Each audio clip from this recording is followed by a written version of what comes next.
The Firestarter Blaziken synergies are very good. Once per turn, you can accelerate a fire energy from your discard onto one of your benched Pokemon using the Firestarter power. Cards like TV Reporter make it very easy to get those fire energy into the discard so that you can start accelerating very early on in the game. But the real dream partner here is Delcatty and its energy draw power. Once during your turn, you can discard an energy card from your hand, then draw up to 3 cards. Not only are you getting to draw 3 cards, you're also setting up another powerful Pokemon in the process for free. This is a power, not an attack. Blaziken and Delcatty both have stackable power, so if you have 2 Blaziken in play, you can accelerate 2 fire energy per turn. If you have 2 Delcatty in play, you can put 2 fire energies into your discard and draw 6 cards. That is stupid powerful, not to mention that both of them have great attacks that play off one another. Delcatty has max energy source. For 1 energy, you're dealing 10 times the amount of energy attached to all of your Pokemon. If you've been accelerating a bunch of fire energy onto Blaziken and whatever else onto your bench, this is going to be a hefty attack for 1 colorless energy. Blaziken's Fire Stream is going to be dealing 50 damage, which is nothing to scoff at, and you're also going to be dealing 10 damage to all of your opponent's bench Pokemon. Yes, you have to discard a fire energy off of Blaziken, but Blaziken doesn't care about discarding energy, it has Firestarter. The main interactions you're going to see across Blaziken builds is between Blaziken and Delcatty, but the variance you're going to see is in this third partner Pokemon that gets mixed in. In this case, you already know from the title of the video, we're going to be mixing Blaziken with Salamence. Yes, Salamence can also utilize fire energy for its Dragon Claw attack to deal 60 damage, but that's not what we care about. Look at this power. It can gust for free. Free gusts! So you wear down all the Pokemon on your opponent's bench with Blaziken. When they're close to being knocked out, you just get Salamence into the active position, gust them out, and get that easy KO. Or the more advantageous scenario of gusting out a surefire KO or one of your opponent's key Pokemon that they've been building up on their bench, and then use a switch to swap Salamence from the active position with a Blaziken, deal a big old bunch of damage with Blaziken and spread some more damage on their bench. Salamence also resists fire, which is good for the Blaziken mirror match. That's our key Pokemon lineup, but what does the actual deck list look like? Let's take a look. The Pokemon count in this deck is a little high as we have multiple lines of Pokemon that play off of one another, so starting can be a little rough sometimes if you don't draw the basic that you're particularly looking for. Let's go ahead and jump into the Pokemon lineup. We've got Torchic. Torchic's going to be evolving into Combusken. Combusken does have this natural cure Pokebody that's not going to come up all that often since you're going to be evolving pretty quickly from Combusken to Blaziken the next turn. And we got a 3-2-3 line here, so of course we're going to be running Rare Candy in the deck. It's better to get Blaziken and Delcatty into play as quickly as possible.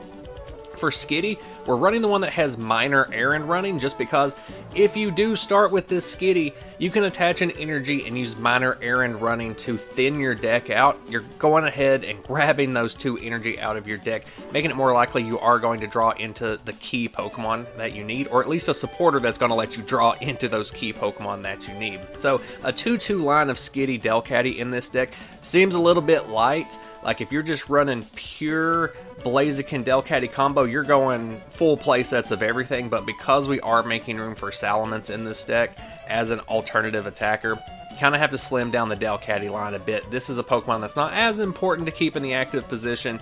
You're only going to switch it into the active whenever you're wanting to deal a big max energy source attack. Aside from that, it's going to sit on the bench and let you draw cards.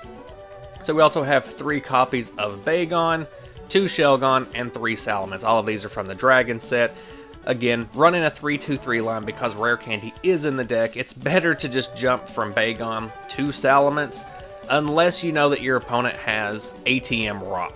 In that case, you want to actually evolve up into those stage 1s to protect your Pokemon a little better, but not every deck ran ATM Rock. It wasn't a lot of decks though, so you do kind of have to scout your opponent out, and if you're unsure, it's probably best to at least go all the way through the evolution line for some of your attackers. Rounding out the Pokemon list is 3 copies of Dunsparce, the ideal starter because of Strike and Run. I'll say it 100 times during this series, it's just too good to not have in a deck. If you start with this Pokemon, you attach 1 energy, you get 3 basic Pokemon onto your bench, and Dunsparce goes safely back to your bench with a new active. So especially for a deck that's using so many lines, Dunsparce can go get you a Torchic, a Skitty, and a Bagon, and you have your initial setup ready to go. But in order to do that, you have to be starting with a Dunsparce, or at least get Dunsparce very early on. On the trainer side of things, we'll be starting out with our Draw Power, which is coming from TV Reporter. It serves 2 functions in this deck. Not only are you drawing cards,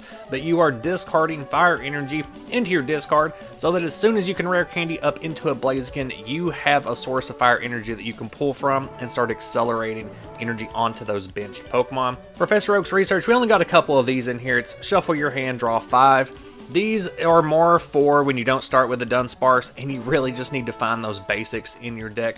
Professor Oak's research is going to be a pretty efficient way to do so.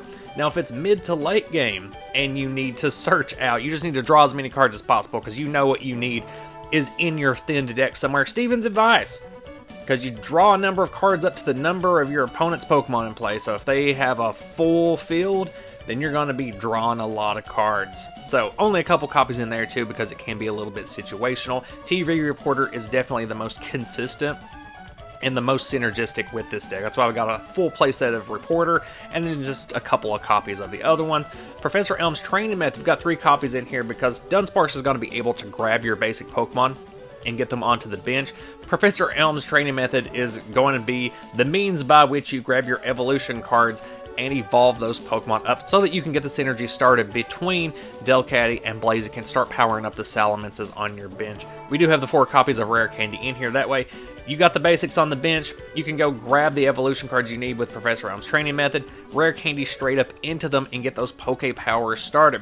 Like I mentioned earlier, you do want to be a little bit wary of Rare Candy if your opponent is running ATM Rock, just because that is a trap that people set specifically for this deck most of the time. Any stage 2 deck can fall into this trap of just rare candying into the big thing, swinging in, and then your opponent just devolves it, knocks out your basic that only has like 50 HP. So that is one concern of this deck, and one huge weakness that you can really only avoid by just evolving the old-fashioned way, which slows down the deck quite a bit. Because of Salamence's Dragon Wind Poke Power, we want to be moving Pokemon around a lot. So I got 3 copies of Switch in here.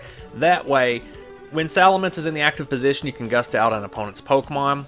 And if you want to attack with a Blaziken or a Delcatty instead, you can just switch directly into that Pokemon and start attacking with them without having to discard energy, even though this deck doesn't care if you have to discard because you have a means of recycling them. Speaking of recycling, we do have 1 copy of Town Volunteers in here, just in case both of your Delcatty get shoved over into the discard. You want a way to get those back. So Town Volunteers is a way to recycle some Pokemon.